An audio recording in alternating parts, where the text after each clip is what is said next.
C'est au son et sur le rythme de la musique brésilienne que la capoeira a trouvé son origine. À mi-chemin entre le sport de combat et la danse, cette pratique puise ses racines de la culture afro-brésilienne. Les origines de la capoeira, c'est le Brésil.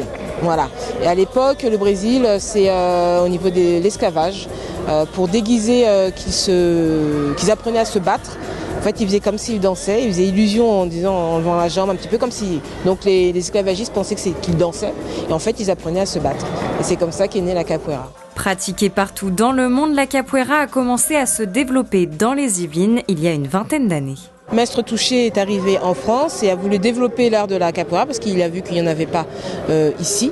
Donc il a développé la capoeira et en fait en mettant un petit peu quelques pierres à l'édifice, ça s'est développé en faisant des manifestations à l'extérieur, en faisant des démonstrations. C'est ainsi qu'est née l'une des premières écoles du territoire, Belo Horizonte Capoeira, située à Elancourt. J'avais versé en France à la fin de 2002. C'était un peu la passion déjà, que j'ai travaillé déjà au Brésil. Et j'ai travaillé dans d'autres villes, dans d'autres pays aussi, en Suisse. Donc quand j'arrivais, c'était l'amour. Et tous les adhérents que j'ai conquis aujourd'hui, ils sont là, des petits jusqu'à grands. Plus qu'un sport de combat, c'est toute une culture à la fois historique et musicale que cette pratique diffuse.